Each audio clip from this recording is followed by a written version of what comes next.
2, 1.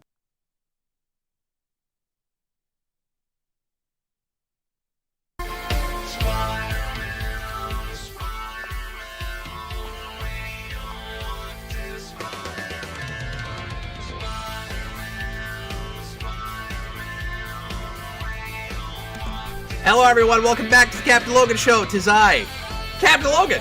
And joining me, as always, is my wonderful chat monitor and producer. It's DJ Martinez. Hello, everyone. Good. What is up? I thought you were going to say hello, nurse. And it was like, there's no one of a medical profession here this evening. And guesting tonight to help me talk about Venom, Let There Be Carnage, it's Conner Nielsen. Hello, Conner. Hello, YouTube! It's my birthday today! Yeah! No one's gonna know what that is. Doing I'm sorry, that's a an old thing? meme. That was obscure, man. This is a no meme zone. Get out of here with that. To a conversation we were having earlier, Conner, that just you and I. So I'm gonna leave everybody out just like you did. That's like tattoo obscure. How the heck is everybody this evening? Broadcasting live on a Thursday night, as always. Great to see everybody there in the comments. I see Mr. Abato there, Daniel Davis, John Ty, Cinematographic, Blue Dragon 5 is here. Welcome, folks. Tonight, we're going to take your questions, as always, talk about whatever you guys want to for at least an hour, if not a couple, depending on how much interest there is and what you guys want to chat about.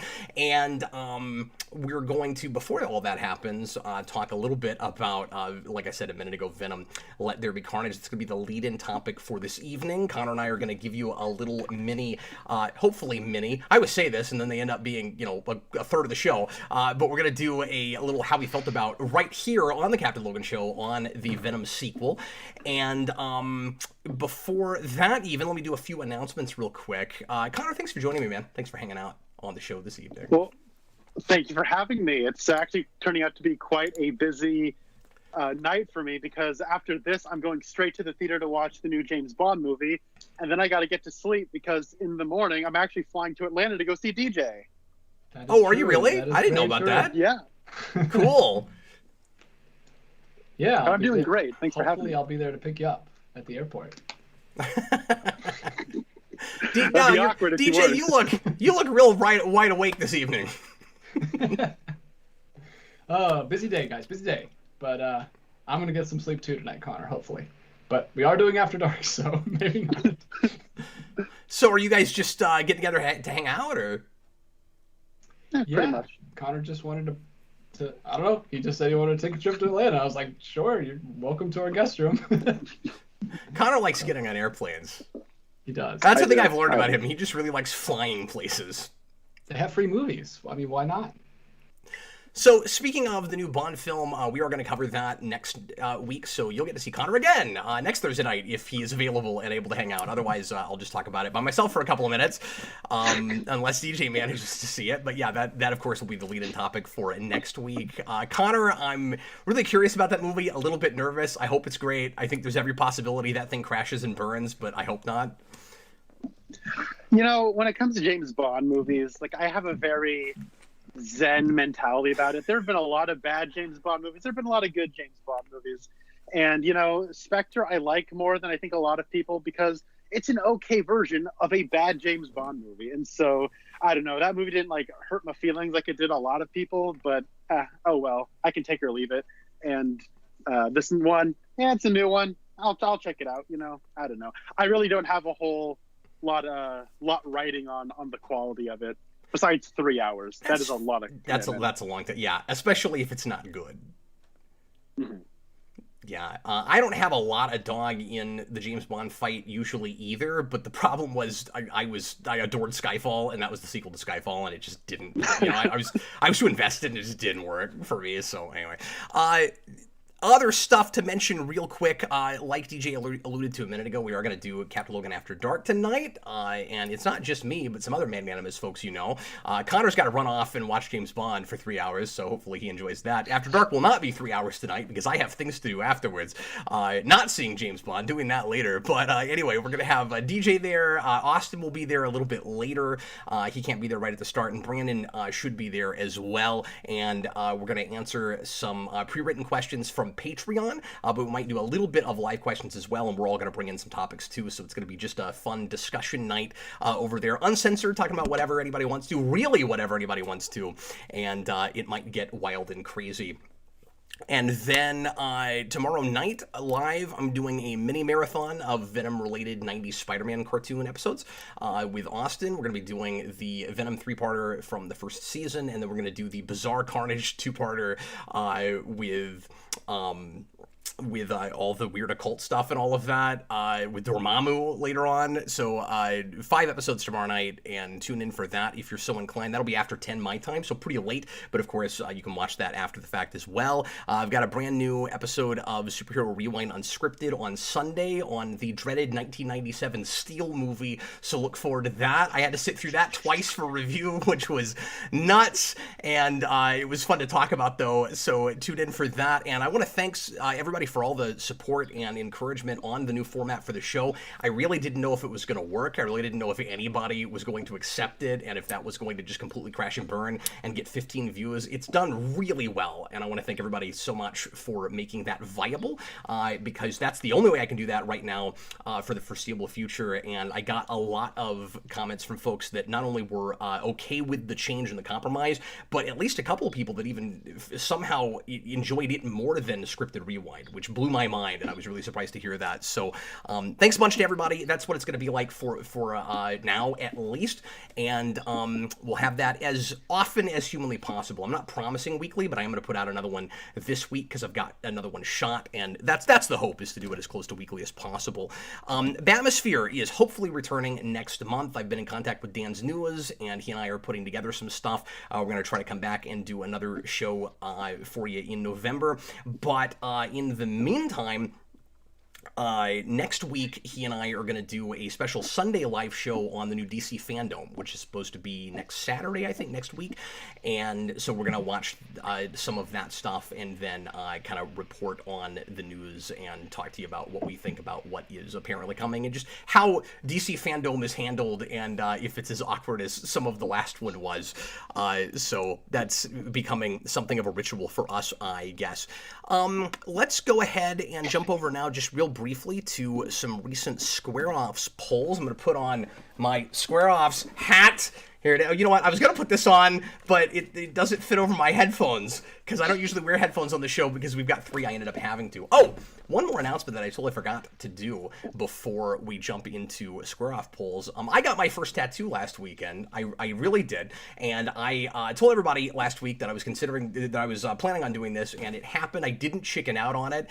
And honestly, it was not too painful, not too difficult. Didn't mind it at all. Actually planning on getting at least one more. So anyway, look, here it is. Here is the Geekvolution tattoo. It's a lot deeper black than I expected. It looks really good. I'm so happy with it. So yeah, there we go. I'm all tatted up now with the Geekvolution logo. Thanks to DJ for the best company logo ever. Like, so good. I felt the need to permanently put it on my arm. That's crazy. That is definitely the coolest thing anyone's done with any of my work. So thank you so much. That's awesome. Look how big it is! I had expected it to be a little bit smaller, and then when the guy printed it off and put it on my arm, I was like, that's awesome. That's so much larger than I had intended. And I was going to get it a little higher up, but I think I like it there. I think I'm happy with it halfway down the arm like that. It doesn't actually get seen as often as you might think, because I'm always wearing long sleeves. It looks awesome. Thanks, man. Did you have to shave any of your arm? The guy that did, the tattoo artist did. So they'll do that for you. They'll shave the area, and I figured that would happen, and I even told him, like, I'd considered doing it before I came in, but I didn't know exactly where on the arm it was going to wind up, and he was like, "Yeah, we always do it. You don't have to do that before you come in." So, just a straight razor, and just go down, and then it was so fast. Like, I really expected that to take an hour and a half. I was there with my sister-in-law, Rachel, who I've been talking about getting a tattoo for years, and she's always encouraged me to do it. She has 7 now, and hers are awesome. And I told Rachel, I was like, okay, pretty sure at this point the only way I would ever go is if you came with me. So she goes, so I didn't figure it would ever happen because she lives 4 hours away. She was like, pick a weekend, we're doing it. So she drove down to me to go with me to the tattoo place, and she got one too. And we were there all, and hers was a lot more elaborate than mine, and more expensive. She had color and stuff, and it was a shoulder tattoo. It had like stars and color splotches, and it was really cool looking. And anyway, we were only there an hour and a half from start to finish. Mine took 40 minutes. Is all it took. It was crazy. Anyway, so that was a wild, wonderful experience, and yeah, I'm gonna go back to get another one pretty soon. I'm not gonna announce what yet in case I change my mind, but. Anyway, yeah. Real quick, Bob the Hun put on a super chat, but it has a lot of words that I'm probably not supposed to say on here. So, do you want to read that one? Do you have the chat open? He wants me to put one on my underside. There you go. He also says it's a cool tattoo in a way. Hey, thanks, Bob the Hun. Yeah, that doesn't sound super classic to me. So probably sticking with the arm area, really. Just the arms. He's going to get a sleeve. But since we got that super chat, and thanks very much to you, Bob, already seeing a few popping in. As always, if you want to make sure that your question or comment gets read on the air, you can leave a super chat in any dollar amount, and that makes sure, guarantees that will happen for you. If not, leave a pre-written question. If you can't do that, don't want to do that, and we will do as many of those as we can tonight as well. But first, we got to tackle a couple of other things business-wise. So jumping over now to... my square off polls. Let me just get to my page here. Guys, you can make your own square offs too and send them to me, and I'll take a look at them. And if I see some really good ones, I will make sure and read some on air. I'm not going to read any of our fans' ones this week because I haven't seen any. Nothing anybody sent me, and I didn't make a post, so I might start doing that again. But anyway, if you ever make any cool ones that you want me to look at, be sure and send them to me. Anyway, so jumping over to the display here, I'm going to start at the top this time and go down for 3 or 4 minutes or so, and then we'll jump over to the Venom review. So these top polls are not going to have a lot of votes yet because they're brand new, but the first one for this evening is which of these franchises overall has the best sequels, Terminator or Predator? And right now Terminator is winning with 62% of the vote. I actually accidentally gave Terminator a vote. I voted wrong on this because I changed the question and forgot I changed it, because originally I wrote this as which one overall has the worst sequels, but I decided I didn't want to be that negative, so I changed it to best, but then I still voted for Terminator, which was my vote the other way. I vehemently disagree with that, with how that poll is currently going. So anybody that agrees with me, vote in that so that we can change the tide on that, because I think that that last Terminator movie especially is really, really bad. How many people voted before you changed the question? Well, I didn't change the question when it was up already. I was about to type it that way, and then I decided not to type it that way. Okay. But then I forgot that I had done it that way. Yeah, it was a whole thing. I guess Terminator 2 probably has that much pull. That's the thing is that, yeah, the best of those movies, of course, is a sequel, but I still think that the other ones are bad enough. I can't say, I don't know. I voted for Predator personally, so.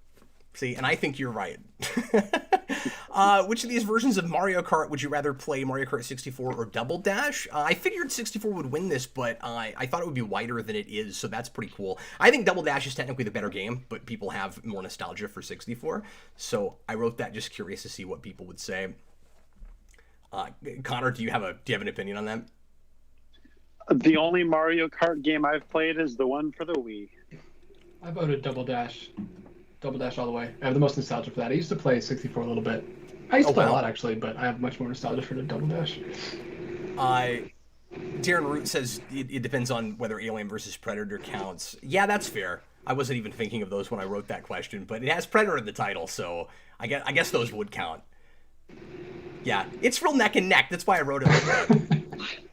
Do you still buy movies on physical media? I know what every man in this chat is saying there, but... Look at us. We're standing in front. All of us are standing in front of it. That's true.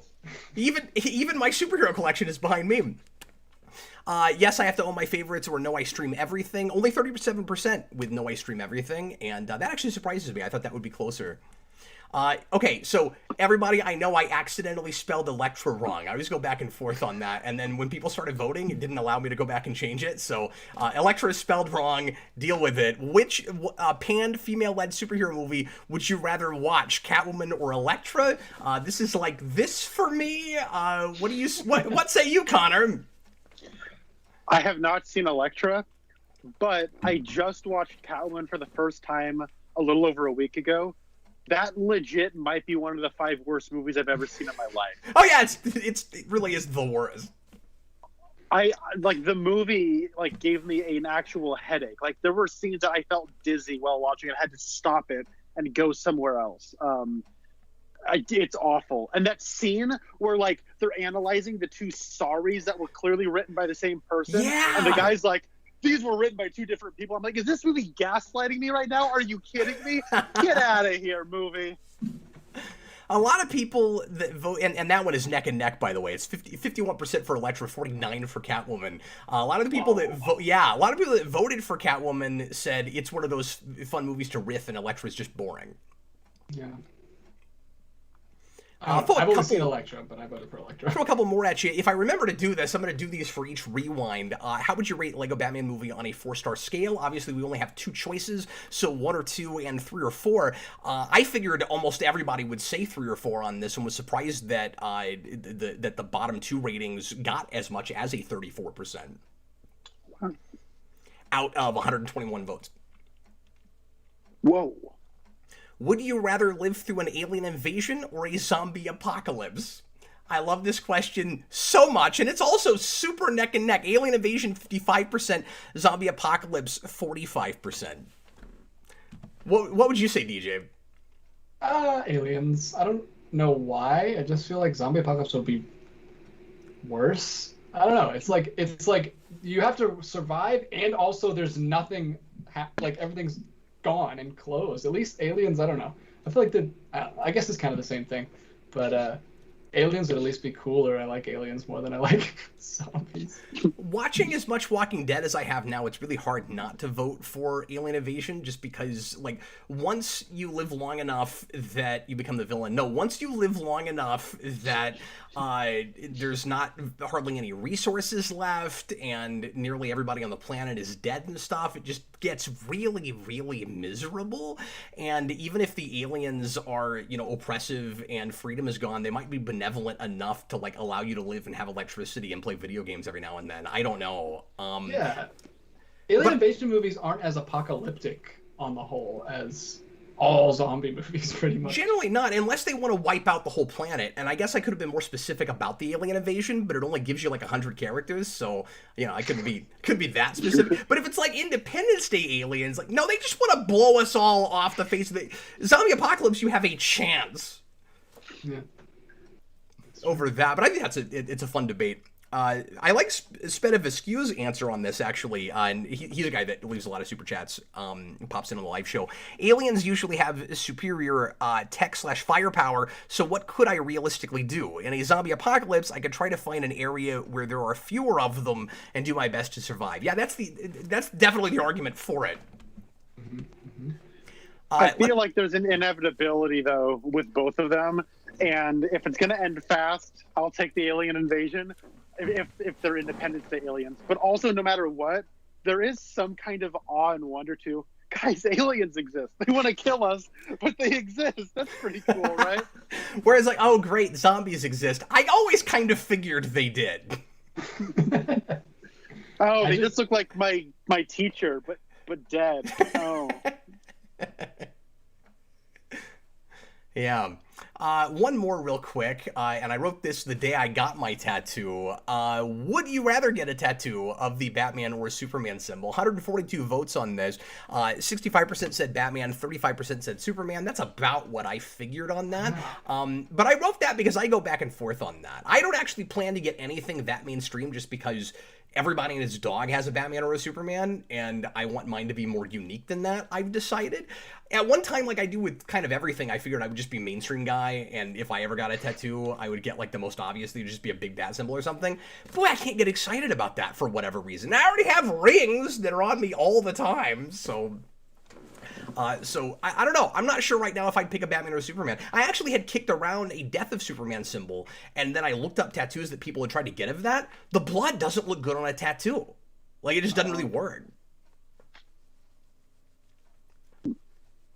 But if you had to choose between them, what would you guys say? Look, I am a man after Shaquille O'Neal's own heart. I would get the Superman tattoo right here. Oh, I talk about that in the rewind.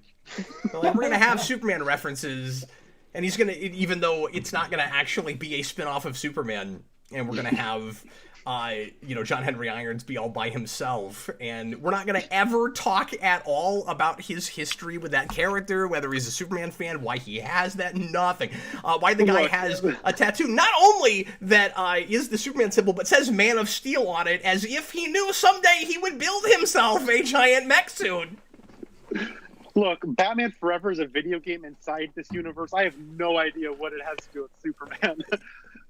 But I don't know. I like Superman more than Batman, so I would get a Superman tattoo if I had to get one or the other. I actually have kicked around, and at this point, I might not actually do this. I don't want to have like 6 billion tattoos. But one thing that I had kicked around for a long time was something in the Kryptonian language from the comics in Smallville, and I thought about getting like either my wife's name in Kryptonian letters, because 2 of them are S's, so they'd be like the 8 in the, one of them is an S, so it'd be like the 8 inside of the Superman symbol, and that's pretty cool. But I also thought about doing the first letter of my kids' names, and maybe even doing both of them, because one is 5 letters and the other is 5 letters. That's a thing I've kicked around, maybe doing eventually, but anyway, I digress. I'm excited about my tattoo. Let's go ahead now, and also I'm stalling. Let's go ahead now and talk just a little bit about Venom: Let There Be Carnage. And this is a movie, Connor, that I honestly, and I don't mind kind of coming right out and being transparent about my feelings about this movie. You probably could already tell just the way I've been putting it off. I don't want to dignify this with a review. This is the first time in a long time that I've really wanted to just do this, and then break my own rules, flip the bird at the camera, and just move on. It's really how I feel about this. I don't want to talk about this. I don't want to have to see it again. I don't want to think about it. It hurt my feelings. It shouldn't be possible for this movie to disappoint me. It did somehow. I don't even understand that. It was insulting. Set the bar so low. It was the bar already was really low. It was insulting to my intelligence. It wasted my time. It felt like nobody cared. And Connor, it's one of those things. I'm going ahead and doing my sign flip first this time. I never do this. I'm doing it this time because this is all I want to say about this movie, and then I want to move on. If I did the old school whiteboard sign flip, Connor, I'd say this movie made me feel like I sat through an hour and a half presentation in a English class from literature students who didn't get the material, didn't want to be there, and phoned it in at the 11th hour. They already didn't get Venom, and that was clear, and I could accept that to some degree. There's some fun to be had with just the bizarreness of that first movie. The fact that it even came together like that is weird, that it feels like a time capsule, like a thing that somebody made 15 minutes after they saw Ghost Rider and then put it in a drawer. That movie's really weird, and there's a novelty to just how bewildered I was by that project.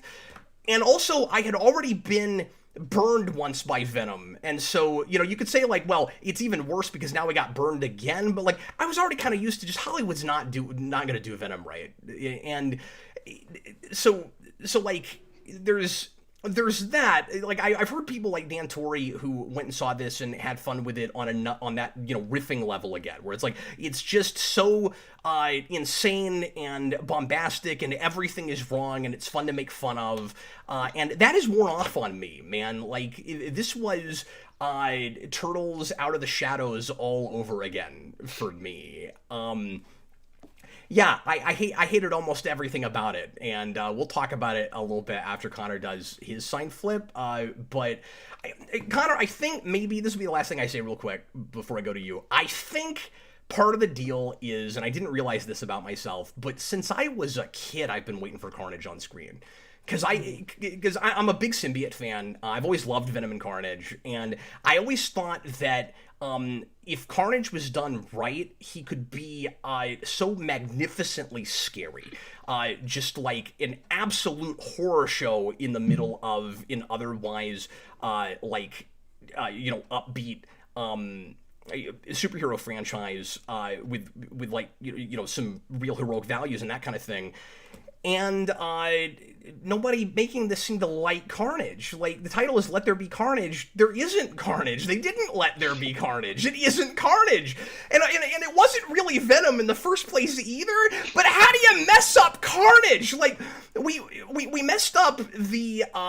and I don't mean to be a raging fanboy about this. As I've always said, you don't have to be exactly like the comics, but if you're going to replace it with something, there needs to be at least a take. Even if I don't like your take, don't agree with your take, even if I don't think your take is as good as the comics, if there's a little bit of passion behind it, I can get behind a thing to some degree. Nobody cared about this material in the first place. But how do you mess up Cletus Cassidy as a character? That should be impossible. He's not that hard. He's just a raging psychopathic serial killer, and there's a little bit of fun to be had in the perverseness of how much fun he's having in killing people. It's like the movie comes out front at the beginning and basically says, okay, you've seen 6 million serial killers in movies. Like, it's just gonna be another one of those. It's so obligatory. It should have been called, like, Venom, I Guess We Gotta Do Carnage. Like, that should have been the title of the film. Anyway, let's go to Connor. We'll let him do his sign flip. Go ahead, Connor. Ugh, I can't even wear this anymore. God, this is a stupid movie.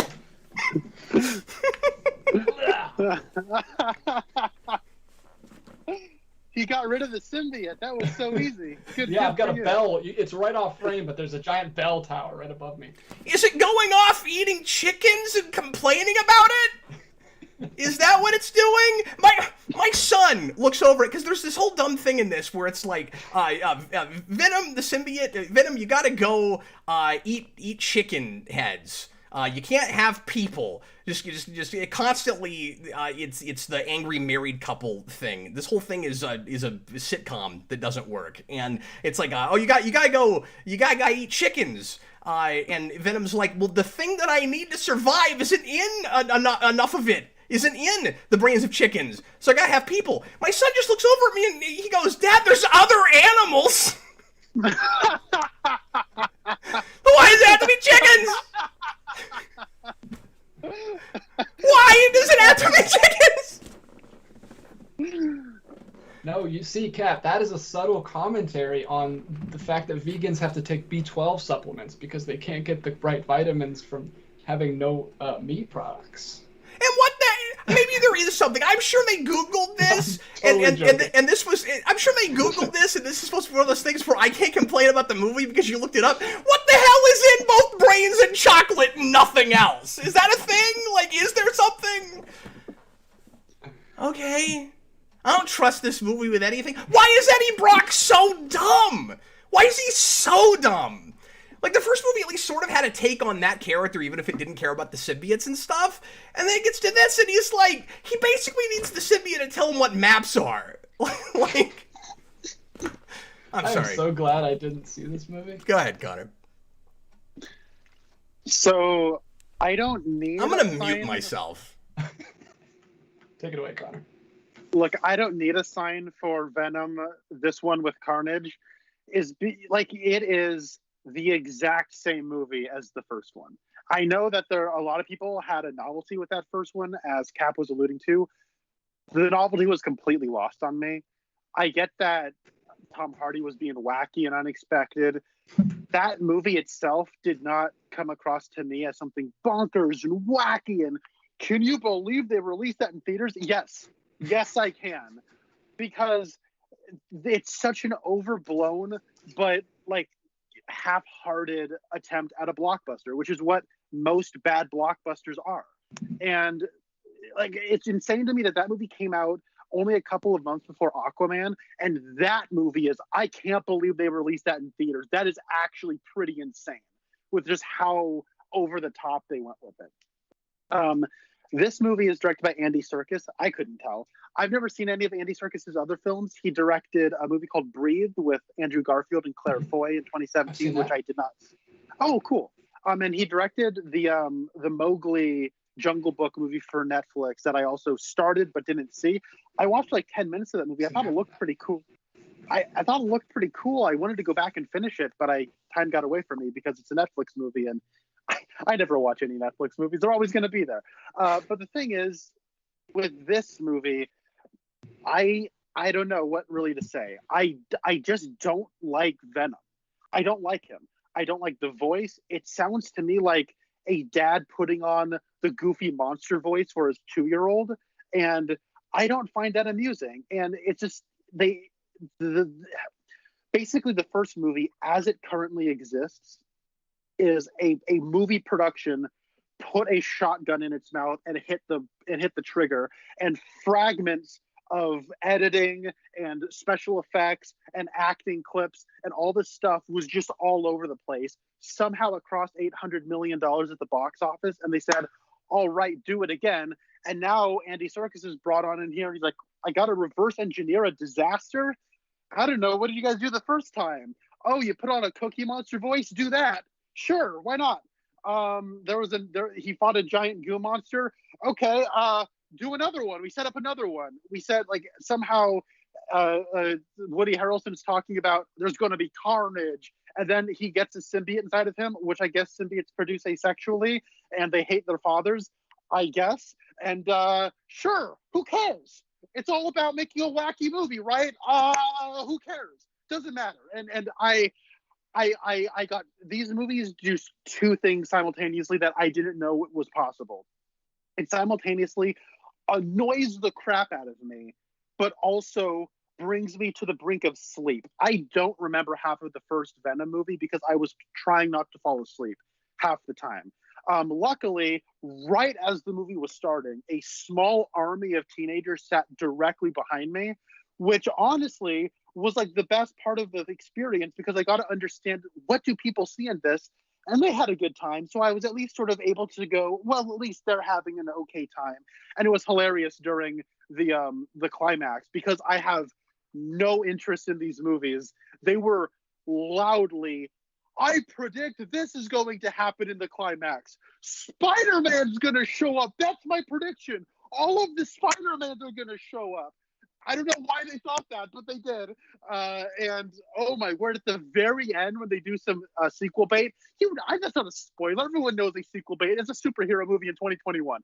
Anyways, when they do that, I don't know what it means. And then the guy in the front goes, Venom 3! Yeah!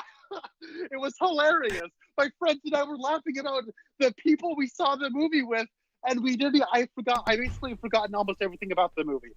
I don't know. It's a bad movie. I didn't like it. I don't get the appeal of these movies. I don't mean to come across as a pretentious jerk or anything. If you guys like it, I'm glad you guys enjoyed it. I just don't understand. They just don't click with me. So you obviously disliked a lot of stuff that I did with this, but I'm going to respectfully disagree with you and say, yeah, it's a lot worse than that first movie. I think. Sorry, like I couldn't have any fun with this at all. And I don't think I've said this a lot. It gave me stuff I asked for and wished I could take it back. Which Turtles Out of the Shadows also did that, right? It was like, okay, we're finally going to sort of act like we give a crap about Shredder. You know what? You shouldn't have even bothered. Here's Krang. I kind of wish he hadn't done Krang. And then with this, you know, what I've said to DJ a bunch of times, especially when we did the commentary on the first movie, was, well, if only we could have gotten the Venom voice earlier, because that's what was fun in that movie. I really enjoyed the banter with them and the kind of like pseudo. You know, volatile romance with the bromance thing. Yeah, that was one of the worst parts about this movie. They gave us that from the beginning, and I couldn't stand it from second one. Something else that Jason noticed, that as soon as he said it, he caught this before I did, and I couldn't unsee it, and we just couldn't help but make fun of it the whole rest of the movie. He goes, Dad, I know that's Tom Hardy, but I'm not hearing this wrong, am I? Like, there's some Bane in there, and there is some Bane in there.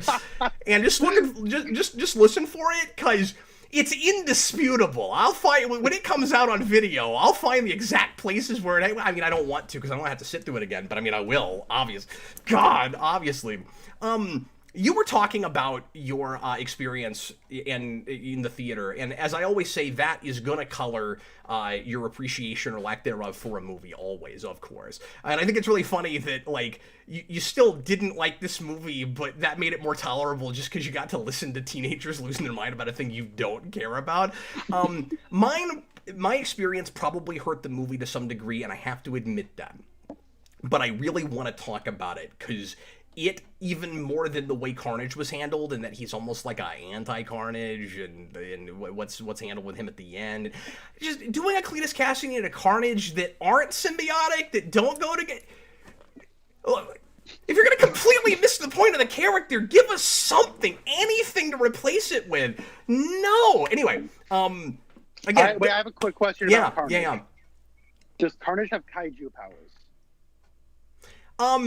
Not he can get big. Okay. Sometimes, certainly. Like, I didn't have a problem with that. And to be fair, like, the villain, was it Riot in the first movie, also did that? Like, he also got huge, because, like you said, did he? Okay, in some ways it's just the first movie again. Like, everybody said, oh god, why did they do Riot like that? He's just Carnage. Like, he's just using Carnage powers. And then you get to this, and I will say, one of the few things that I thought was okay in this movie, I do like what Carnage looks like. He's fine.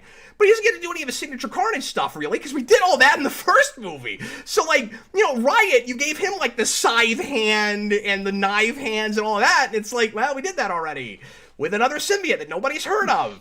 But, you know, who cares? Because this Carnage, A, isn't Carnage, B, it has an even more generic voice than Venom does.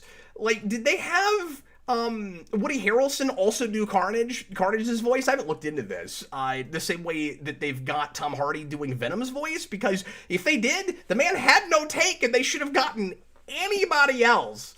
I don't think Woody Harrelson really has a performance in this movie, and I feel like he's kind of sleepwalking through it, and I feel like he's wishing there was a script. Like, I feel like he took this going, well, yeah, of course, there's nobody else on the planet that should play Carnage, and I agree 20 years ago.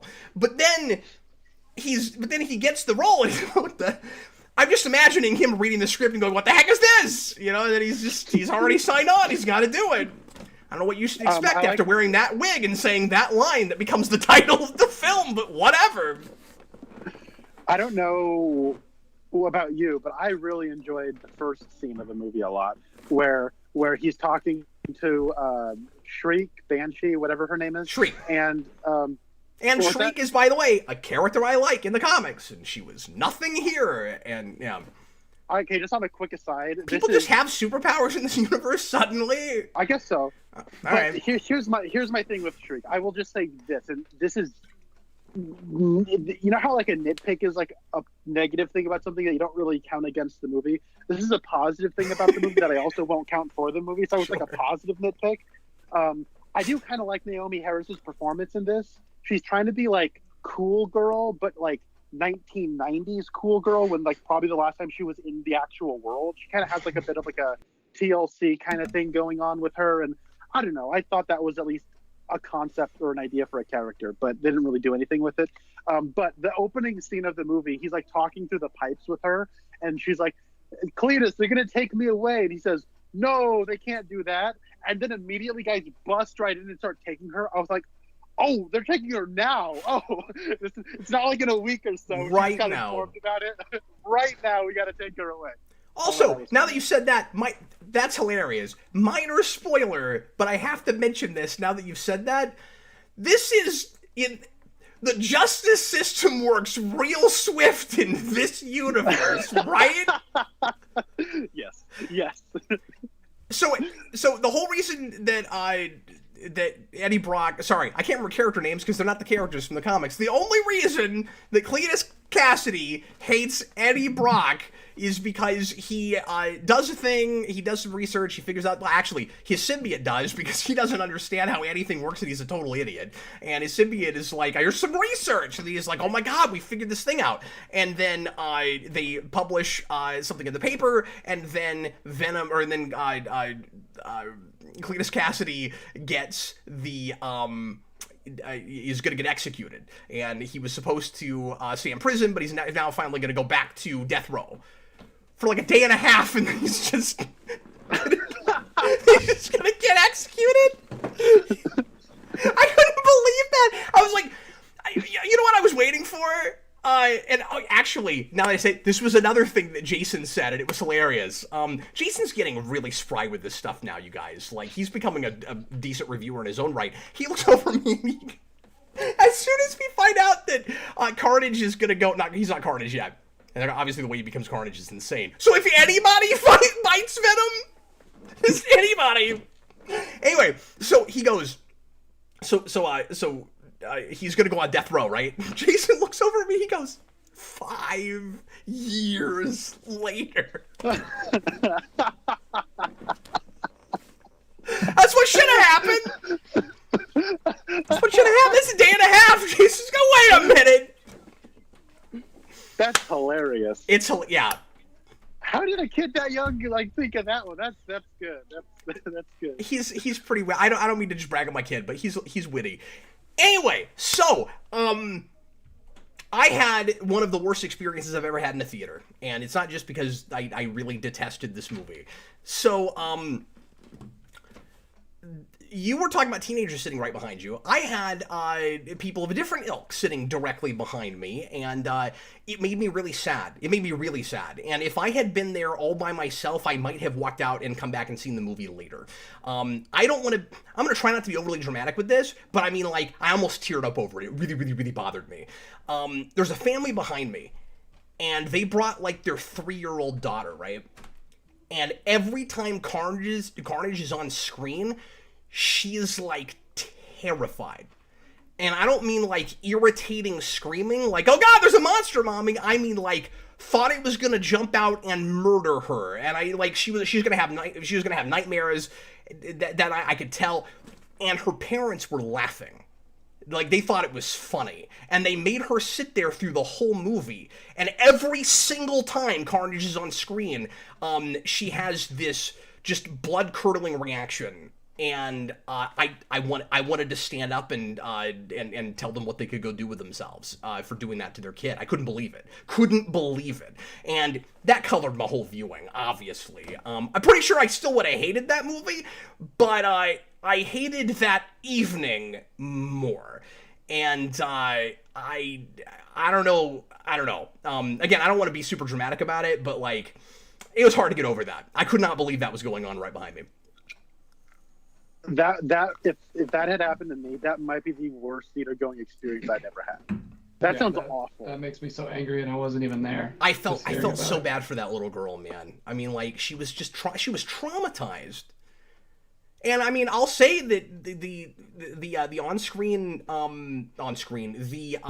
CG persona for Carnage was at least effective enough to scare a 3-year-old, I guess. Like, it's a little effective, I guess. But I mean, just imagine you're that age and you haven't, been subjected to a lot of stuff like that yet, obviously, and like your brain is still forming essentially, and you get scenes where you have like these piercing loud noises where it's not just Carnage like freaking out, murdering people, but then you also got Shriek in the mix with like the shrill like Psycho Canary cry, and just all of that mixed together. Just imagine you're a 3-year-old girl being forced to watch this. This like Clockwork Orange scenario, like. Yeah, you don't even need to have a monster. Like, it's a pitch black room with a loud noises that have come out of nowhere every few minutes. Like, that would be terrifying. Jeez. Yeah, that should also be said. It's a very loud movie. It's a very loud movie. Yes. I felt like I was paying to get kicked in the face, you know? I mean, I really did, in multiple ways, you know, emotionally, and anyway, yeah, really hated that. And it's sad, because like I said, I've been kind of waiting for Carnage for 20 years. When I was a kid, I was always imagining, like, okay, it's never gonna happen. That character is like too freaky deaky to put on screen. You know, you're never gonna see it. And then finally, we live in a day and age where everything it ends up being on screen, and it's not just mediocre. It's like it's anti the thing it was. It's like nobody working on this was actually interested in the material. And how do you again? It's just not hard. How do you not understand Carnage? There's not a lot there in the first place. Like. Mm-hmm. Yeah.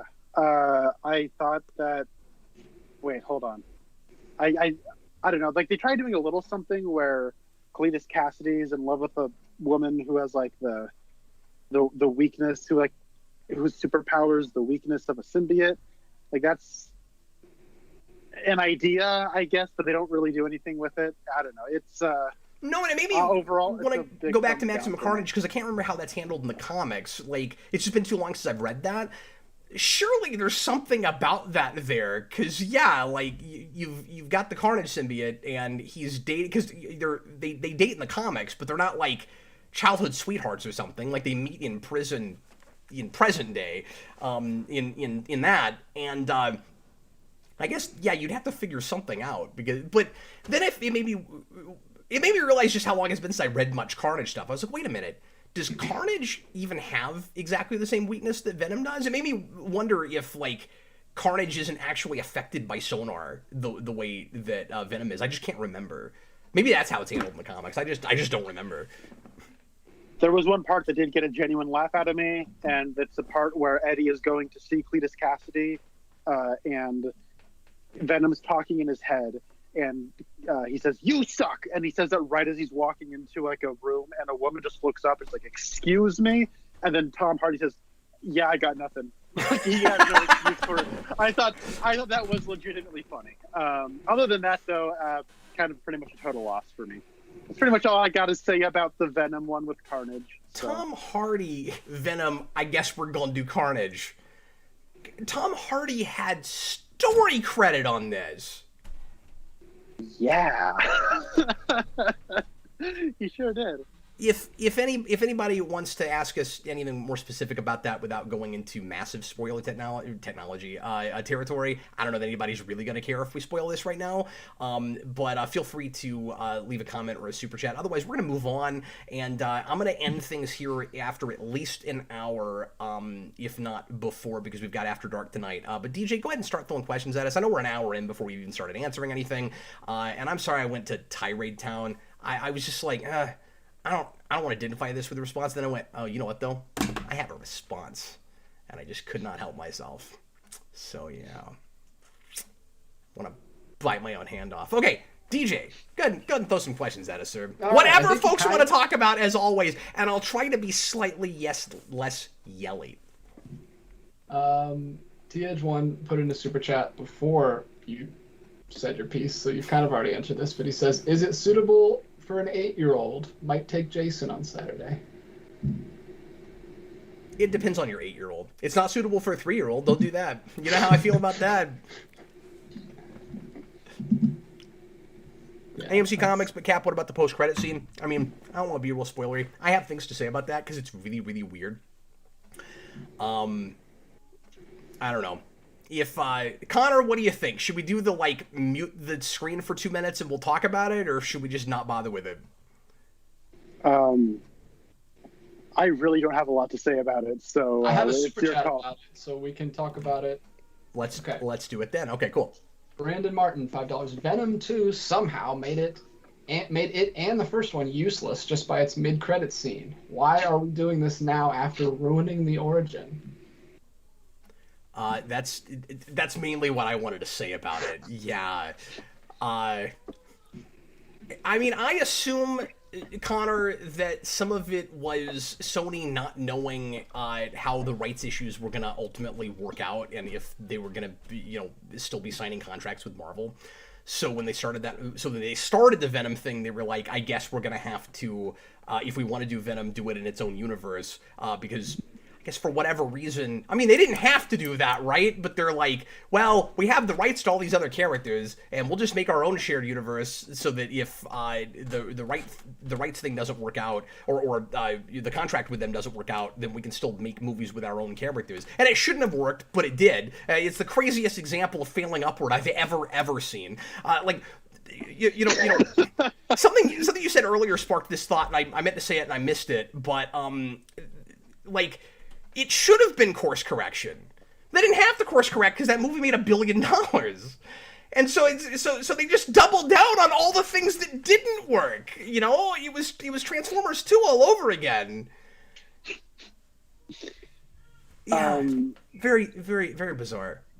But yeah, I had that thought too. I was like, okay, so I mean, I'm gonna do a spoiler here. Nobody's gonna be real surprised about this. If you don't want to hear about this, just mute your screen for a couple minutes. The after credit scene is setting up Venom being in No Way Home, and it's one of the weirdest after credit scenes I've ever seen, because it's like they're trying to dupe us into thinking they're going to do some other setup thing. And they're like, no, we're not doing that. We're doing this. So Venom's like, hey, Eddie, do you want to know things about my home planet? And he's like, I guess I don't really care all that much, but sure, whatever. He's like, I'm going to show you things. And then he doesn't end up getting to show him anything, because conveniently, in that very moment, the switch with the multiverse thing happens. It's so bizarre that it happens in this before we've seen it happen anywhere else. This is where we first get a glimpse of this. So freaking weird. And then the setup for that is very strange. And then it's just, there's this Spider-Man guy. And it's so awkward. And it was always going to be awkward, but it's so awkward. I think the way they try to time it all is weird, because he's like, I'm going to show you memories, because of course it's been established in these movies I have memory giving powers, obviously. Anyways, here it is, and then complete coincidence, a multiverse shift happens. I guess, okay. Why have the dramatic pushing of, I'm going to show you things? I don't know. I think they were just trying to surprise you. They just subvert expectations. And what's annoying is it feels like they're trolling an audience that wants to be invested in these movies, because it has that irritating origin thing where when we get to the end of the second movie, it's finally sort of halfway the character you were expecting when you first got. We're doing that with this too, right? We say Lethal Protector no less than 3 times in this movie, as if everybody's been waiting for him to finally do the Lethal Protector thing. And then you get to this, and it's like, maybe we'll do that. And it's like, oh, I don't know, let's tease mythology. Maybe after 2 movies, somebody cares about background or lore with this material, right? It's like, nope, psych, Spider-Man. And it's also bizarre because the timing of when it happens is weird because of the Vision thing, like you said, or what was supposed to be a Vision thing. But the timing is also weird because it's like, conveniently it happens right now after he's had his 2 big adventures, but we know that we're also pulling people from the Raimi movies in the middle of their movies, because they're alive now, right? So, we're just all over the map with timelines, and it's exactly what CW did with Crisis, where we just pull people in really, random periods. Although with most of those, I'll give them credit, we waited until, the end of their shows and things. But a lot of that is just because, we've got actors that are too old to play what they played in the first place, so you kind of have to do that, I guess. But anyway, I digress. It's just, it feels like such a mess, and it feels really CW in the first place. The reason I don't like this post-credit scene is I don't like Venom. I like these MCU Spider-Man movies. I don't want to see this terrible character in movies I'm kind of invested in. Yeah. I don't want to see that. Why would I be excited about that? I'm not. And so, imagine Connor, if you didn't like the Raimi Spider-Man movies, didn't like the second MCU Spider-Man movie, and don't like the Venom movies. I have no reason to see that movie. God, I want to see that movie. At the very least, it just looks like Venom will be making a pit stop in MCU Spider-Man, and it's not going to be, all right, Spider-Man, come on over to our world. At the very least, it's not that. So I'll take what I can get. Yeah, but I felt like we already kind of knew that from the trailer, which made me like this much more relieved going into that premise. But yeah. All right, let's get out of this dumpster fire. Can we? Can we do that? That'd be great. This is Ledbetter. Wasn't able to make it last week, but wanted to ask if there are any non-superhero shows that you've started recently, and any thoughts to share. I have not had time to, since I've been back to work the last week and a half, to watch anything outside of stuff for work. Before that, I was binging through Walking Dead, and I'm like midway through season 8. So if I, really stick to my guns on it and get back to it, I can catch up on it. And I know a lot of people hate the later seasons of that and are wondering why I'm bothering. But I mean, I've gone this far, I might as well, stick it out and finish it. I did it with Smallville. I might as well, I guess. But yeah, so the answer for me is not yet. The next thing I have promised people I'm going to start finally watching is, oh God, my mind is blanking. Venom has ruined me. The Expanse? The Expanse, thank you. That sci-fi thing people keep begging me to watch. And I've seen the pilot a couple of years ago, and it was really good, but I didn't get back to it. So yes, the next thing I'm going to start watching through is The Expanse. I am thinking about watching that new show that just dropped on Netflix that everybody's raving about. I put out a message today asking people if I should watch that, and people are saying that I should give that a shot, so I might do that. Was that Squid? Yeah, Squid Game. Squid Game. I've heard great things about that. But anyway, yeah. So, Connor, are you watching anything? He doesn't watch streaming. I am binging The Sopranos right now. Oh, that's right. You know what? That's another show I watched the pilot of and really liked and then have not gotten back to. I am most of the way through season 3 right now, and I am really, really liking it. Yeah, and you're watching that for the movie, right? Yes, that is true. I totally forgot that was getting a movie. Gotta hurry up. It's everything. It's already on there. What is it on there for, a month or a week? Yep. October the 1st, and I have all of this month to watch it. Okay. And I hope I can make time to finish The Sopranos and also watch all the Halloween movies I want to watch. So it'll be a close call. I will say, and this is non-superhero, but it is comic book, I will say that I was planning to try to get to the new Why the Last Man show soon, and I just haven't gotten to watching that pilot yet, but I will try to do that. I've not heard anything. Nobody seems to be watching that. I've not heard one thing from anybody at all about that show, and it's already like 5 or 6 episodes in, and I don't know how long it is, but... I'm amazed for a show that spent that much time in development hell. Like, I didn't even know it was out. I found out it was released when you said last week or a couple of weeks ago that it was like 3 episodes deep. I had no idea. I'm the only person I've heard say anything about it, except for an ad for it before the previews when I went to see Shang-Chi. That's the only time that's the only reason I knew it was happening. Oh, no, that's not true. Sarah found out about it. And was intrigued because I guess she didn't know anything about why. I've never talked to her about it. She was like, "Oh, do you know about why? This is an interesting premise." And I was like, "Yeah, I've reviewed like half of that with Connor." And then we're gonna try to finish that at some point. And then then I saw that footage of it in the theater, and I was like, "Oh, that's actually coming out already." Oh, okay. So, yeah, I might try to look at that, but I imagine no one cares if I talk about that show. All right. Until he says he's heard mixed stuff about it. One person now in the comments has mentioned that show. And only because I just said something about it. And he's only heard about it. He hasn't seen it himself. What else, DJ? Chewbacca's Lover wants to tell you, did you know that iRobot wasn't originally an adaptation of Isaac Asimov? It was originally called Hardwired, and it was changed for name recognition, also a 90s script. And you can tell watching it. I did not know that for sure, like factually seeing it in the theater, but I always suspected that that's what happened. And when I had to review that for a request a few months ago.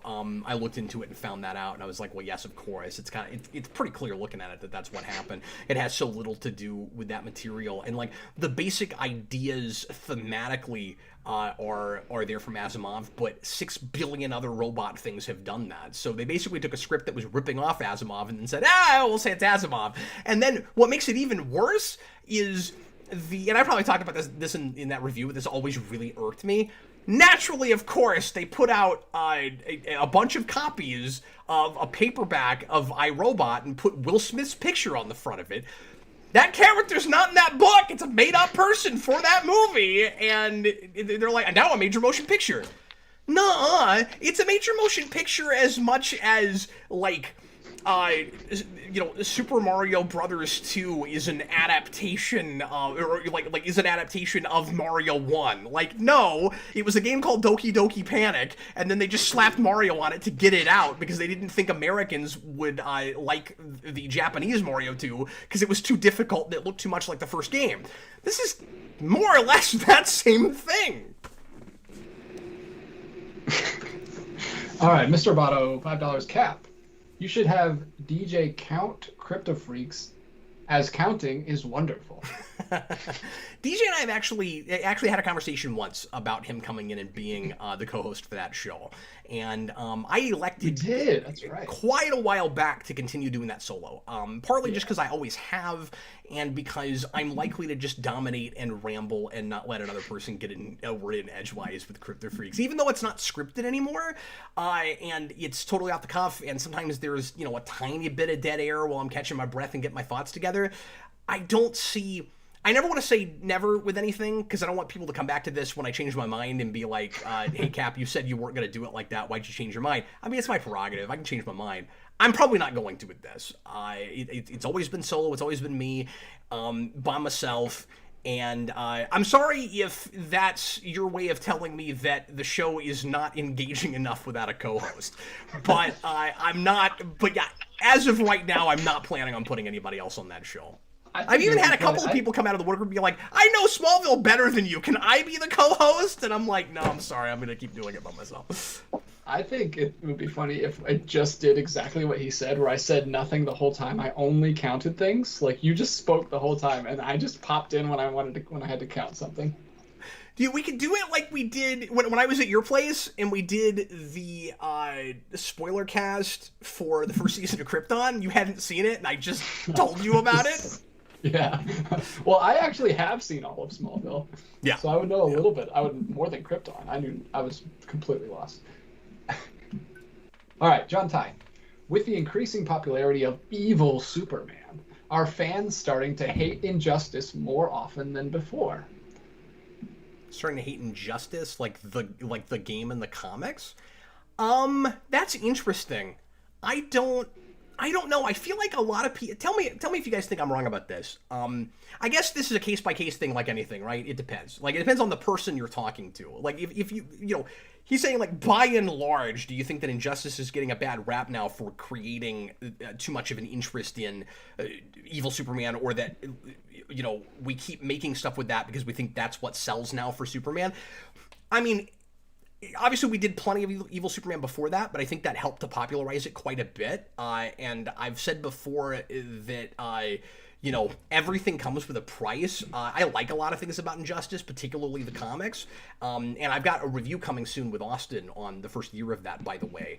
And I talk about this in that. That'll come out hopefully in the next couple weeks. I talk about this in that, where I'm like, we got what I think is a pretty cool story, but at what cost, Yeah, I think it is affecting some people that way. I also think a lot of people like me give Injustice a pass because the guy, at least with the comics, because the guy who is writing that doesn't actually believe in the concept, and that makes it so much more mature than it should have been, where he starts with like a real endearing, honest to God, hopeful Superman that is twisted in this kind of what if scenario.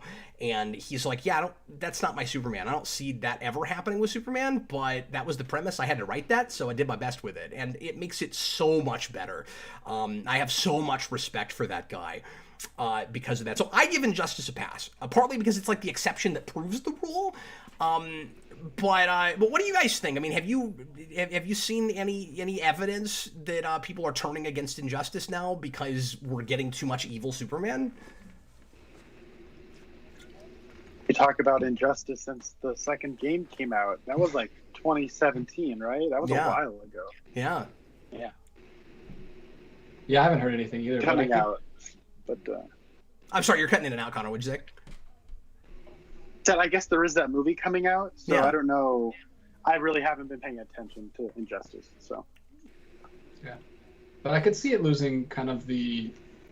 It's not a special because it's kind of everywhere. Like that's the only Superman we kind of have, so it's not as special as when it was the only thing doing it.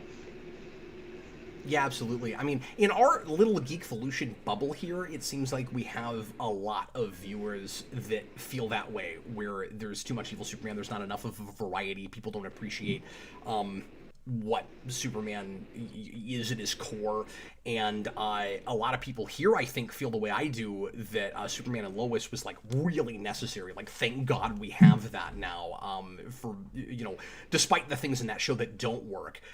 Finally, a something in extra media that really gets and understands Superman again. But I don't know that the outside world at large feels largely the same way that some of us do about that. I think there might be, I don't want to put words in that guy's mouth. I think there might be a little bit of a like Geekvolution bubble thing happening there. I don't know that the rest of the world is talking about this as much as we have been, because it comes up on the show a lot. And I just don't know that it's coming up anywhere else. Or as often anywhere else. Real quick from here's $5. He says, counting crypto freaks, psh, count money instead. Here's $5. Thanks, man. Counting is wonderful. Raptors. Oh, this next question. You know what, though? I think I'm going to have my cake and eat it too and do both. Yeah, there you go. Count everything. Count how many. Wow, we just got a big one from Bob the Hun. Thanks, man. For our next one is from Raptors Go Rar. $2. Rar. Hold on. Did you come up with that handle just for me? Anyways, okay. Yeah, you interrupted. His comment was rar. That's all. That's very insightful. But it was a question mark. So rar? I can't answer that question because as much as I love Velociraptors, I don't actually speak Velociraptors, so. Oh, what a poser. Have I ever told you guys this whole thing with Velociraptor? I've probably mentioned this on the show, but I'm gonna mention it again just real quick. I thought I was a huge Velociraptor fan, and I will continue to say that I am because people don't know the difference. But it turns out that I'm actually not a fan of Velociraptors, and you might not be either, because what we really all love is the Utah Raptor, because the Utah Raptor is a dinosaur, a variation on the Velociraptor that looks more like the Velociraptors in Jurassic Park than any other creature in actual dinosaur lore. But if you look at what was actually a Velociraptor, it looks like a big scary chicken. They're the ones that have all the feathers. The Utah Raptor did not have feathers, or at least didn't have as many. I don't think it did. And the speculation is that the coloring on it was closer to Jurassic Park, but who knows about that whole thing? The size is about right, and I just think it's hilarious that that in my mind, the most magnificent creature that ever walked the earth is from Utah.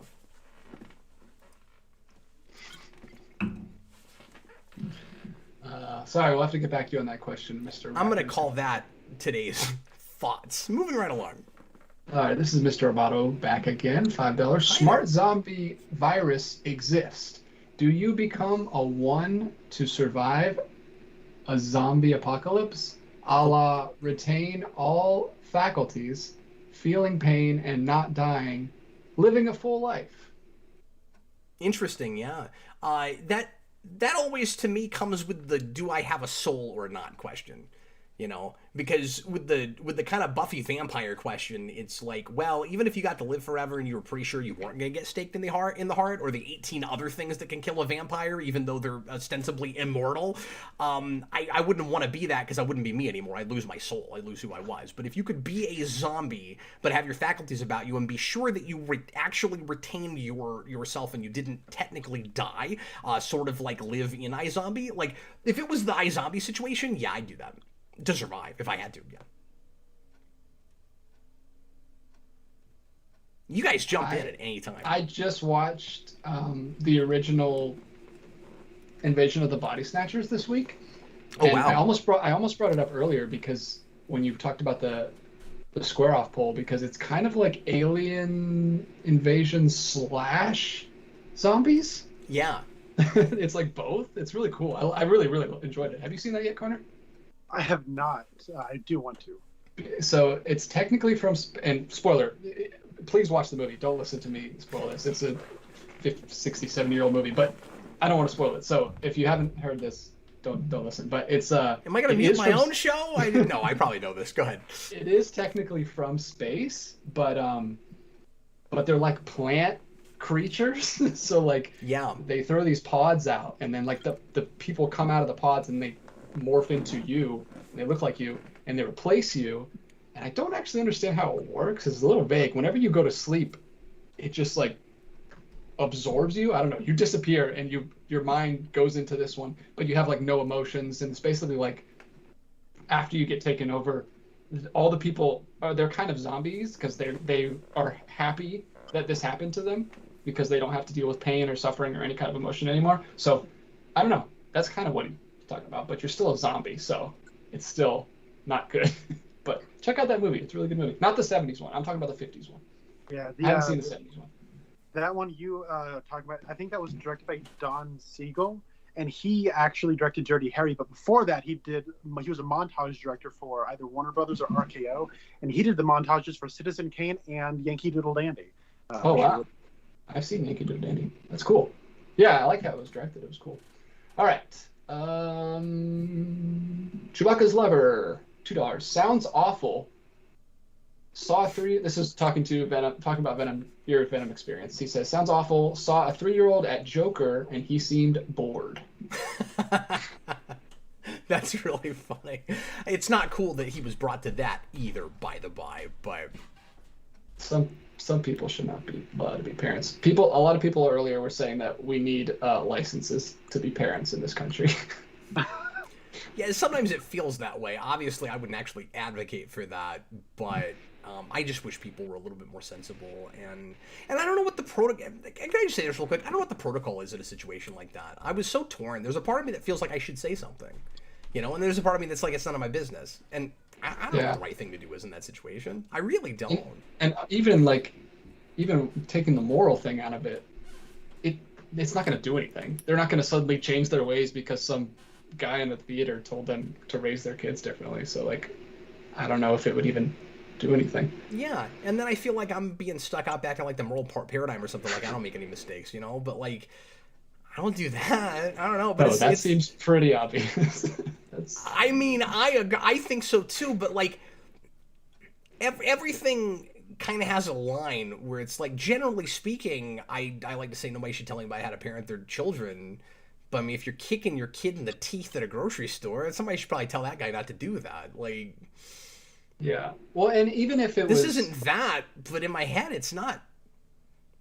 It's not okay. Even if it's not like just like a they didn't know thing, because you said they were like laughing about it and they knew and they weren't taking her out of the theater when she was crying. Yeah, she couldn't handle it, and they thought it was amusing. And I'm not saying that they were super mean-spirited about it. They were like, oh, it's cute. I'm like, you don't understand what this is doing to your kid psychologically right now. Like, yeah. Now I'm sad again. Glad that came up. Mr. Roboto, too bad you did not like it. Venom is silly, Cap. Yeah, but not in a fun way for me this time around. Just from beat one, I had no suspension of disbelief with that movie. I just couldn't go with it from the very beginning. And Conner couldn't go with it from the first movie, and I completely understand why. But like that, I felt like it threw me some kind of a bone. I felt like it had a decent take on how to make Eddie Brock still essentially more or less what he was in the comics, but a little bit more sympathetic. I liked the angle in that movie of the independent journalist thing, and his trying to be above mainstream journalism and telling it like it is and all of that, and how that kind of ruins his life. That never fully tracked with me with the whole you're also a loser thing. Like I felt like he just had a. And I'm not saying that I condone everything he does in that movie, but I also feel like he has a kind of extreme worldview, and the rest of the world doesn't share it, including his fiance, and so he just can't really live in the world as it is, thinking that he has to do whatever he can for what he believes in. Like, I don't know, at least there was something to talk about that movie. Like, there's none of that with this. I can't have anything like the discussion, that kind of discussion with this movie. There's nothing like that. All right. Back to Chewbacca's lover. Thoughts on the theory that Doctor Strange in No Way Home is Mephisto? Sorry. In disguise. Some people think it's a loose. I was not ready for that. A loose adaptation of Spider-Man One More Day. I would bet you $500 that's not what happens. And, I say that. I guess I could sort of see it either way.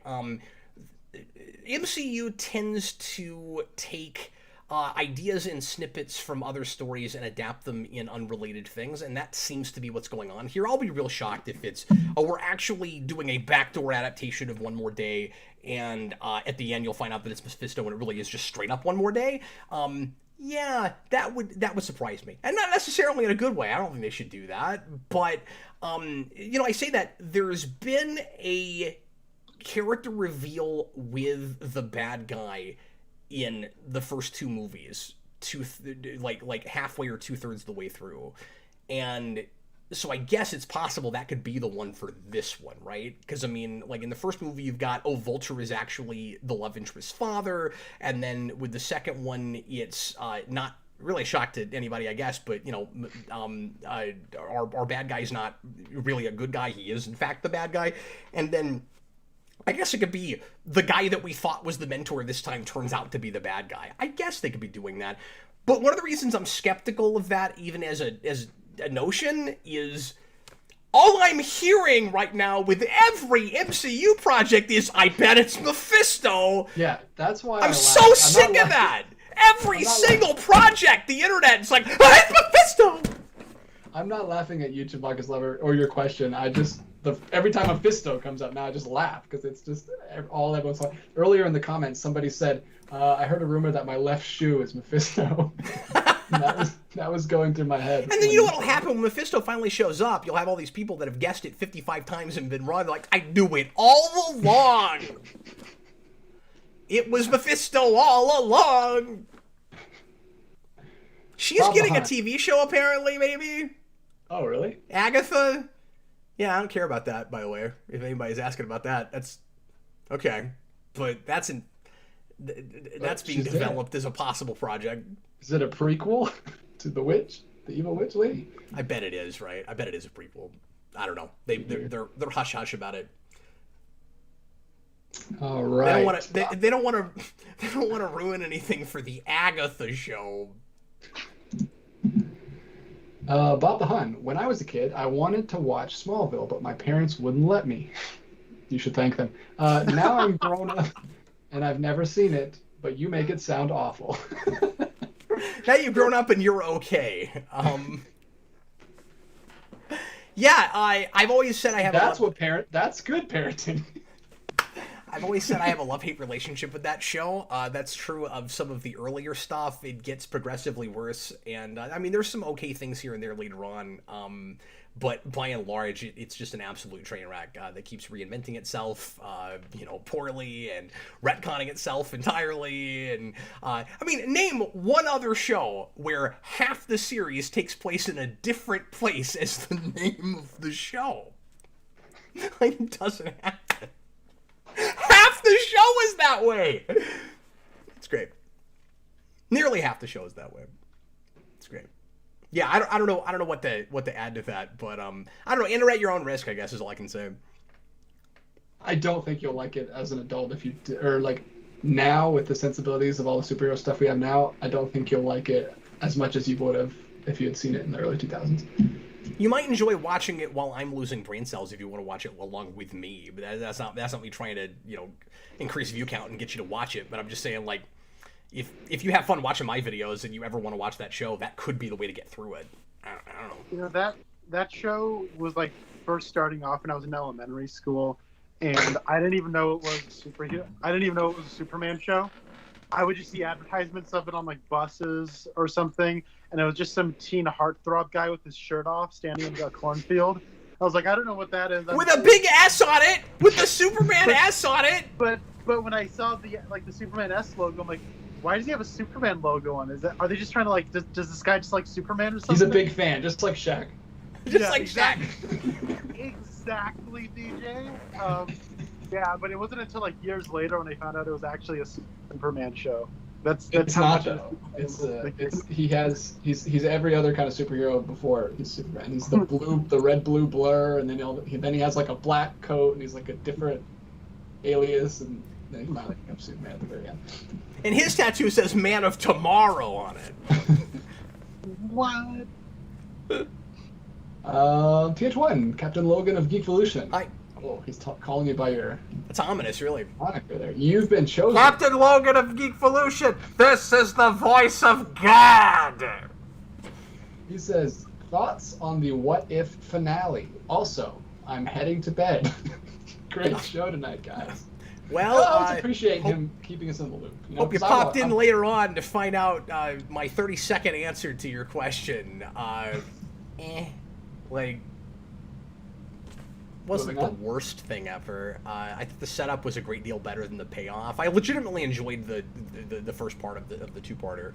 I mean, with all of those, there's stuff that I don't care for. Like I said last week, I wasn't sure how I felt about. Well, I didn't want this in the first place about that whole show being a culmination of just a big team thing at the end, because I wanted it to just be, cool speculative stories about other directions you could take stories, and then it was like, it's all just setups to take, these alternate versions of the characters and throw them all together in a blender. Okay, I would have waited till at least after another season. And if they do more of that show, because I thought they were supposed to do more of that, I can't remember for sure, but if that gets renewed and there's going to be, or got renewed and there's going to be a second season, it's like, what do you do after that? Do you just go, all right, we saved the whole multiverse, spoiler alert, I mean, they saved the whole multiverse, I'm sorry for spoiling that, they do, the multiverse, it's okay, and like what do you do after that? Is it just finally we go, okay, I guess this time we are just going to do a season of just telling different stories, it's not going to be interconnected anymore. I mean, at least a quarter to a third of that team is characters that I found insufferable and didn't like in the episodes that they had, so that sucks. I didn't want to see Party Thor again. I had to sit through that again, so that's great. They've got some of that infamous Marvel humor now, of course, where characters have to kind of, sort of like in a Deadpool book, right? Characters have to break character in order to make a joke work. There are 3 or 4 times in the last episode where the Watcher just suddenly says stuff that character would not say. And I don't just mean comic book. I mean, we've seen some of that character through the show. He just randomly starts saying stuff he wouldn't say just to make jokes. And that kind of sucks. It was real typical. It felt kind of too easy. Again, there's fun things in it. I didn't hate it, but it's not great. It's not the worst episode of that show. This is just the make DJ sadder and sadder show. They connected them? Yeah. They connected What If? Yeah.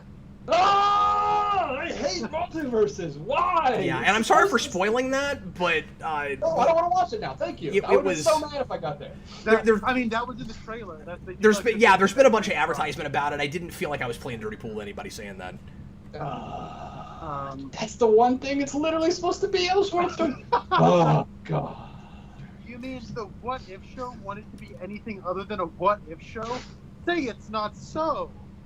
Yeah. That's No, the and of lowest course, Sorry, show, I not know leading to sorry. I the know bottom. everyone already knows this if it was in the trailer, and I shouldn't be getting mad this late. But that's so annoying to me. I know that it's no, that's totally cool, man. I mean, I get why you haven't been following and you're not invested. Because I lost interest pretty quickly too, but when I hadn't finished, kept watching. I knew people would ask about it.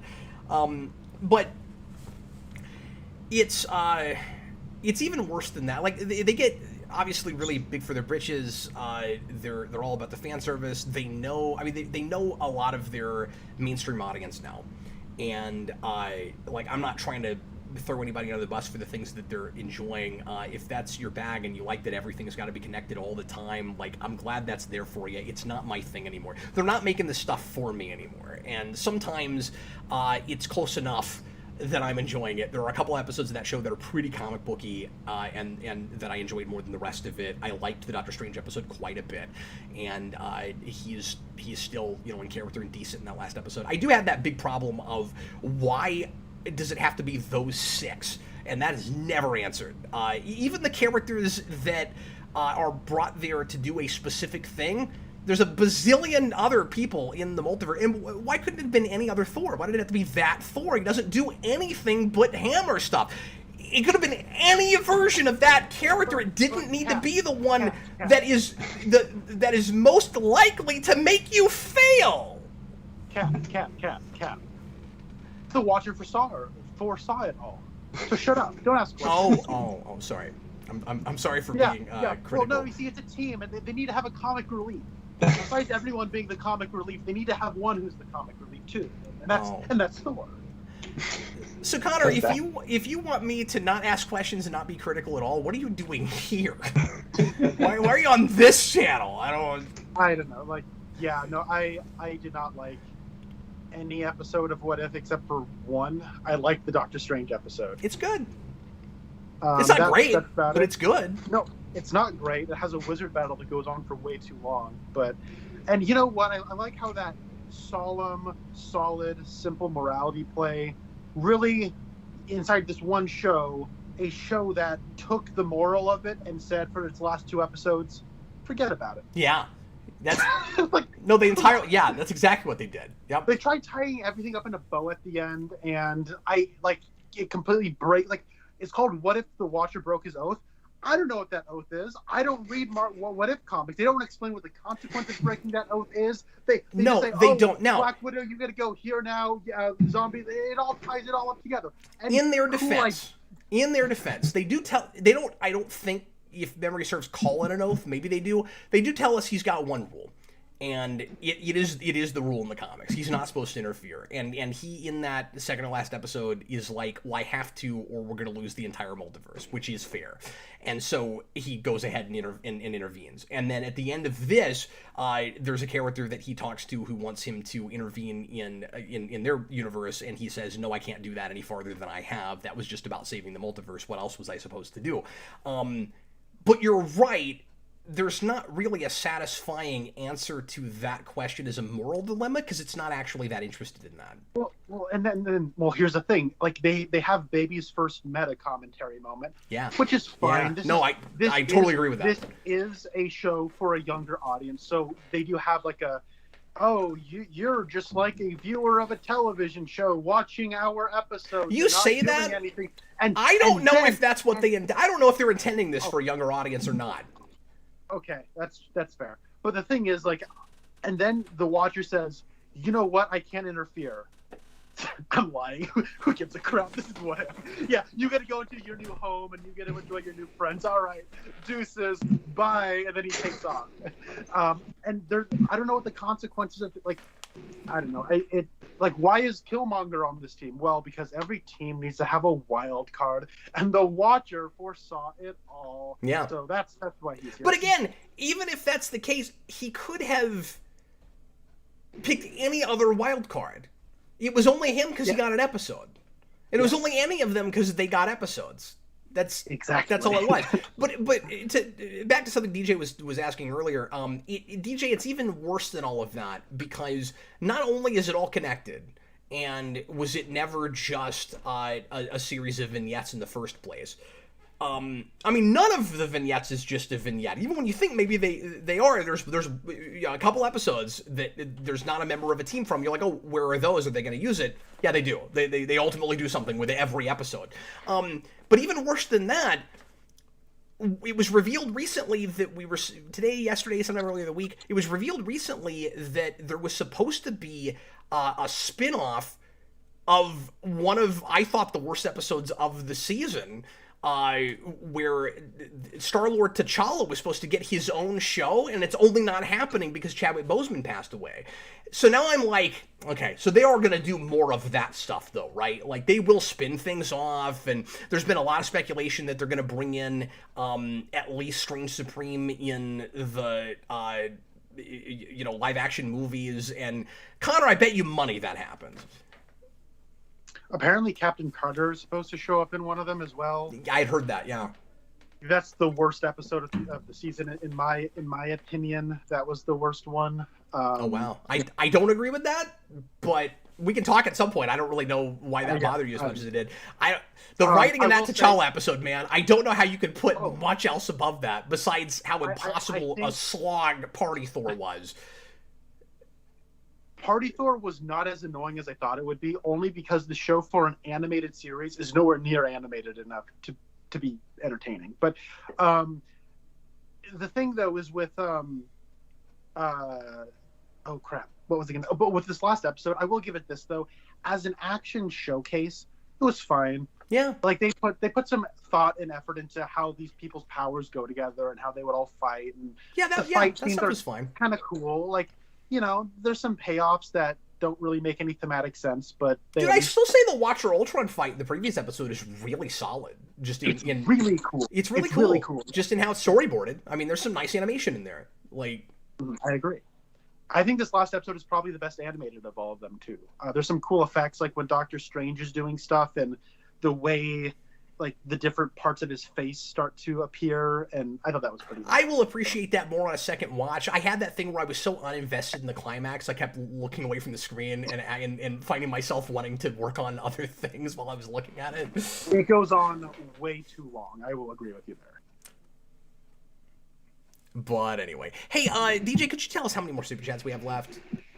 1, 2, 3, 4, 5, 6, 7, 8. He's singing it. He's singing it, folks. Okay, well, let's try to knock those out in 20 minutes if we can. Go ahead.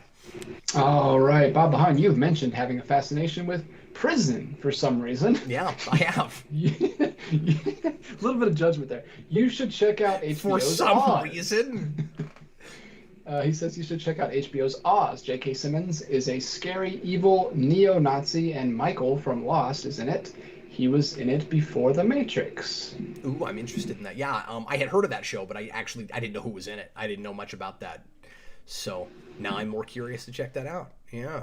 I am fascinated by prison because, and I don't want to get into politics and stuff too much, obviously, as always, but I don't think this is going to be the most controversial thing I've ever said. If I were going to go into politics or try to be an advocate for anything in this country, it would be prison reform and education. It'd be those two things. I don't know which I'd put above the other, but the way we do prisons in this country is so messed up and backwards in my mind, and it freaks me out to the point where I have always had, or at least in my adult life, and I think I mentioned this before, I have always had a irrational fear of going to prison, even though I've not really broken the law. I don't trust that won't happen to me in my lifetime sometime for no good reason. Like, I worry about it. I don't fully trust our justice system, and it bothers me. And it bothers me more because of the way we handle prisoners and all of that. And I have recurring nightmares about it, like not infrequently, prison dreams. And so, yeah, it's a thing that I've been fixated on and kind of fascinated by for a few years now. And I find myself watching numerous documentaries on the subject. Did you ever watch Orange is the New Black? I apologize if that was too personal, but you asked. Yeah. Yeah, I watched the first season of that, and it was too mean-spirited for my taste. I liked things about that show. There's some decent writing in there. It was fun to see Kate Mulgrew do something completely different. but I didn't continue it. I think I watched a little bit of the second season and I didn't care for it and I quit. But yeah, I did watch some of that when it was on, when it started. I know Rasco loves Orange is the New Black and has been like, when we talk, he often wonders what you think of that show, Cap. Oh, interesting. Yeah, and Jack. So I guess you got your answer, Rasco. There you go, Rasco. If you tuned into the last 15 minutes of a 2-hour show of episode 170, whatever this is. 180. We are 20 minutes away from the 200th episode of the Captain Logan Show. It'll take a little longer to get there than it was before because we're not shooting twice a week right now. I do hope to eventually get back to twice a week. It's just with twin girls and stuff. I'm doing what I can right now. But, yeah. All right, Jedi Knight, what's the difference between sympathetic villains like Doc Ock and sob story villains like Sandman? Remake Maleficent and the Flag Smashers. Sandman, remake Maleficent and the Flag Smashers. I don't know what that last one is. Falcon. Yeah, but I mean, is he saying remake Falcon and Winter Soldier to do better with Flag Smashers? Or was he just saying, oh no, or is he just saying, wait, why did he say remake? I don't know. He just means from Maleficent, yeah. Okay. But I don't know what the word remake means in that question. No, he's saying he's just listing sob story villains like Sandman, remake Maleficent, and the Flag Smashers. Oh, the Maleficent from the... See, when you say Maleficent, I just assume you're talking about the crappy movies, and not the original character. Okay, yes. Now I see what we're saying. It's really simple for me. This won't take long to answer. The difference between them is simply, actual sympathetic in the sense that their motivations make sense and it starts from a character-driven place versus a character where somebody basically rolled a d20 and came up with a random motivation and went, let's force that in there and try to make them seem kind of sympathetic, even though we don't have a take on this character and it didn't start from that place. Even if it doesn't start from that place, it needs to feel like the character from the ground up is about the thing they're about, as opposed to well, we need to put in a guy named Sandman. What's his deal? That's the difference. He should have felt sorry for all the sand in the world and wanted to kill all the people so that the sand could flourish. Oh God, it's not much less dumb than Poison Ivy, but yeah. That's what I was going for. You see an asphalt jungle made of concrete and windows. And in glass, I see sand. Sand everywhere. Everywhere! I also see glass, just in a different form. It's coarse and hard and it gets everywhere. He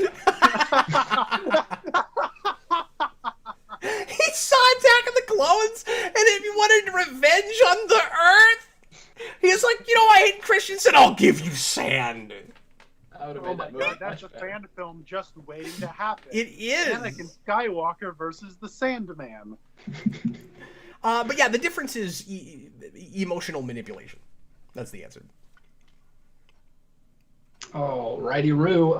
My daughter's sick. That makes it okay for me to break the law. Yeah, you got to say that every time. Every time. There's a quota. You don't understand. Okay, hello. You don't understand. Hey, buddy, old pal. Spider-Man, stop narrating. You hate the spider. I hate the spider. All right, Juwan Powers. Hello, Geekvolution. What is your favorite version of Batman?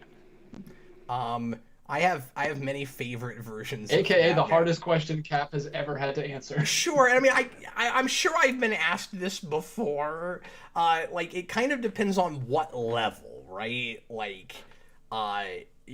Just atmosphere and ambiance, it's 89.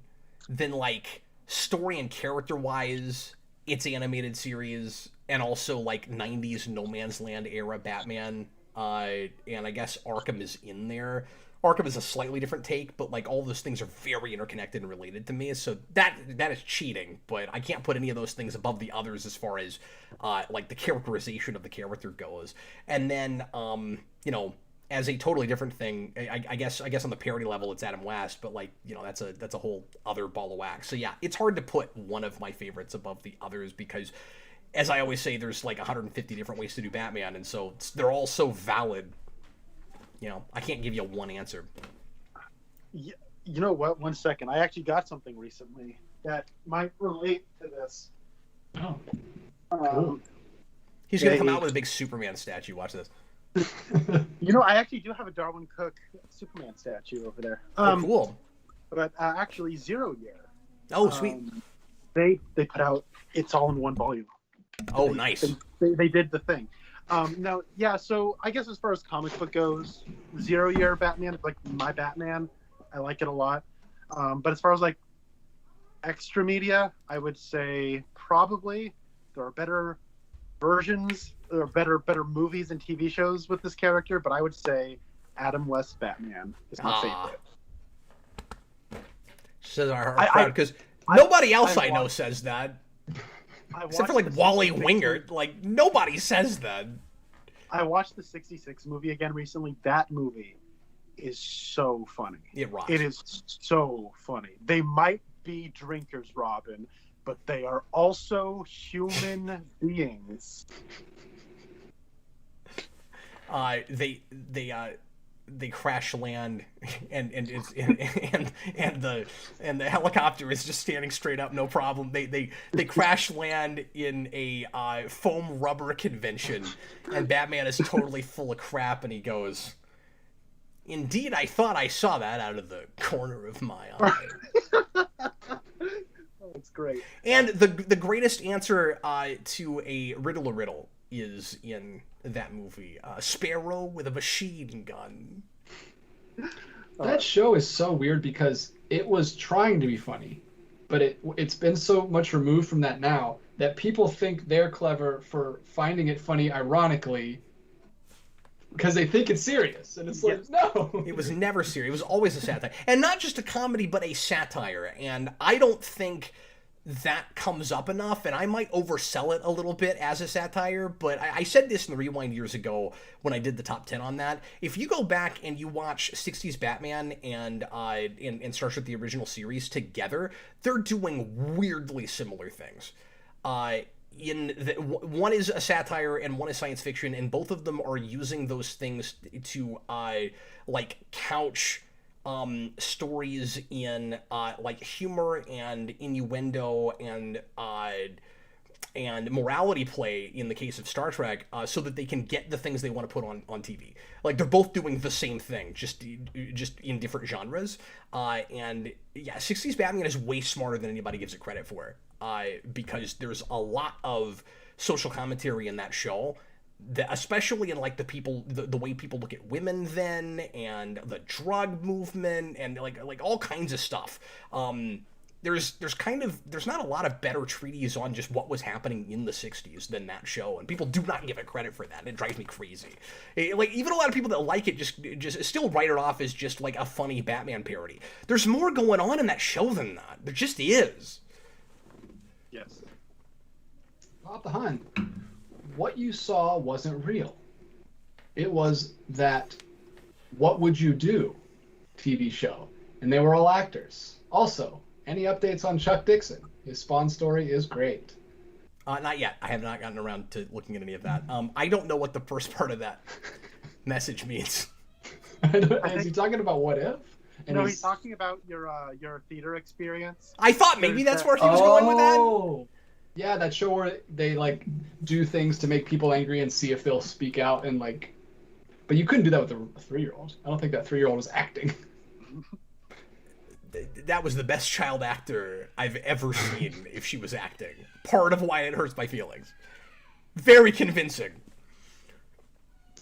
All right, Juan Powers again, 999. Thank you, sir. Captain Logan, what is your views on Captain America? Do you think his politics should be neutral? And do you like him as an aspirational hero or have some edge in flaws to his character? Goodness gracious. I'll start with that last part while I hem and haw and try to decide how I'm going to answer that first part. Sorry, there's a kid crying upstairs. So, is he watching Venom 2? I can see... Sarah's up there streaming it, right? She's like, I'm never watching it. Sarah loves Venom. She's never watching that. She hated that first movie. Just hated it. I'm I don't want to say indifferent when it comes to Captain America, but I'm very open to different interpretations of that character. I really am. I don't have the same thing I do with Superman. Where, I mean, that's not to say that I'm not, I don't mean to say that I'm not open to different interpretations with that character, but Captain America being a soldier in the first place, kind of changes, you know, my expectations with that character. I like him really aspirational, and I certainly prefer that in the movies. I'm glad that's the direction we went with that, and we didn't do more of like a Mark Millar thing with it. Just because, I mean, those are kind of the extremes, I guess. Partly just because we didn't have any Superman at the time they came out, and then we didn't have good Superman, so we needed other companies to give us real Superman. So, I mean, I will always applaud the MCU for the way that they handled Captain America with Chris Evans, just because of my relationship with Superman and not actually getting that character anywhere. I didn't grow up with Captain America and didn't really have a vested interest one way or another of how that was handled. So in comics, like, I like something with maybe a tad more of an edge, where it's more like a middle ground between Mark Millar and MCU Captain America, just as personal preference. But I don't feel the way I do about Superman, where I think that it's like super important that that character is by and large most of the time holding to the Superman type ideals. I think there's with a soldier that starts in World War II, I think there's reasons to let him be a little bit more, you know, hard-edged than that sometimes. Yeah, and I think I think Phase 1 Captain America is different than the Whedonized version. Like, yeah, if you watch First Avenger, that's true. He's swearing himself, and like he's much more rough and tumble. And then I hate that line in Age of Ultron where he says language. Like, this Cap would not. He was already hard, and he lived in a war, and then he's like super like desensitized as he's like been living in this modern world. I don't know. That line always seems so ridiculous to me. Yeah, and I think when you get to Winter Soldier, you've got the first Avenger version back again. Yeah. He turned right back around. Yeah, they were looking a lot more at First Avenger than Whedon's Avengers movies. And then as far as whether he should be unbiased politically, I mean, again, I can kind of see that going either direction. I think the more Superman-like version probably shouldn't comment too much on his own politics. But I can see a version that would. I mean, I really see both sides of that. I guess I don't really care, as long, depending on, you know, the quality of the storytelling. I think I can be won over either direction on that. I don't mean to cop out, but like, it really just depends on the version of that character, whether or not he should like you know, talk about or tout any kind of personal politics. Yeah, I don't know. I feel like kind of having more politically neutral Captain America's, I don't know, like, it doesn't sound right to me. It's like, if you're passionate enough to wear your country's flag as a costume, I think you're gonna be politically side. Now, you can do different interpretations of that, because like, yeah, libertarian, progressive, conservative, liberal, those kind of patriotisms look differently depending on what side of the aisle you fall on. And Captain America can be, I think, interpreted any of in those all things. the Yeah. ways.